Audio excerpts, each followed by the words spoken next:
Good afternoon, ladies and gentlemen. Thanks everybody for coming. I don't have much time because we're doing like a little round robin here. Everybody gets to go twice. So what we have here is and the last speaker was hard to follow up.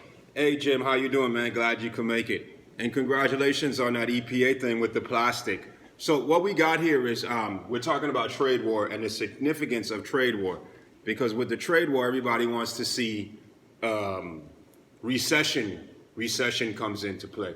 The trade war is necessary. Not only that, it causes inflation. So when you have an Iran, which is, we'll say, the oil group, and then you have China, which is just things we don't need. That's what I like to say. Keep the comments out. China, just things. And now you're looking at Mexico, which I think of as labor. These big three right here, in relationship to the U.S. economy, they need to be taxed. If they're doing good. Besides, the U.S. is over what? Over $1 trillion in debt, and most of that is to China. So if you're saying, well, we're gonna reduce our debt, which this form of administration, this conservative administration, is really focused on, then you want to be reducing debt. It's been 18 years in economics time. 18 years gives you a new cycle. So every 18 years, a new cycle in economies and markets emerge. That means new ideas, new ideologies, and the such of stuff like that. Also, you want to take note, the fear of recession is low.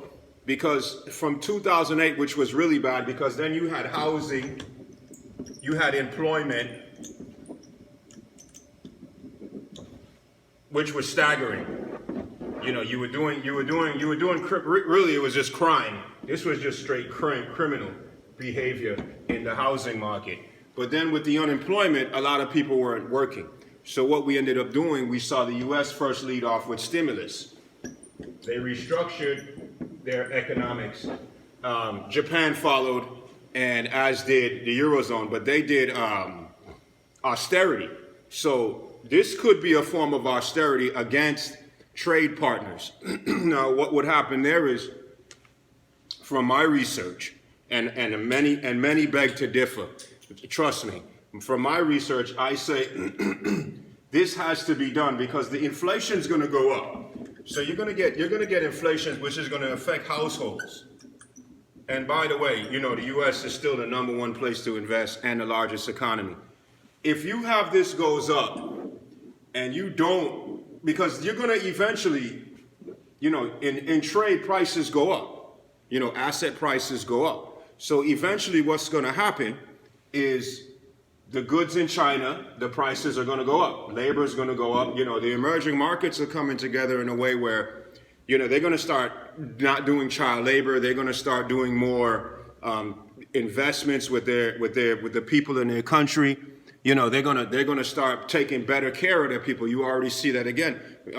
Jim will explain to you what's going on with plastic around the globe. You have people the EPA systems or those environmental things that are in place are getting tougher and stiffer, and people just don't want to be bothered because they learn from the U.S. You see, the U.S. is so advanced to some of these other countries that they can learn from it, so they're not going to make the mistakes with trial and error, with technology, with waste management, with hoarding people, and like now, a lot of people are going with healthcare. They're going with the universal system. We take care of our people. The only thing that's not really changing is the ideology where freedom of speech, socialism, they're just not those type of democracies yet. So when the prices of their labor is going to go up, regardless, China people are not going to manufacture goods for 50 cents an hour for the next 30 years. So you have to think that. So when these prices go up and then you couple that with inflation, you're gonna find yourself in a tough spot. You're gonna find yourself in a position where people really can't afford things like the way oil did back in the days. The oil prices went up, they doubled down on their production, the price went up. We weren't manufacturing on U.S. mainland the way that the economy wasn't expecting it, and the price of gas at the pump tripled. Then we got it down, and then the price of the commodity tripled.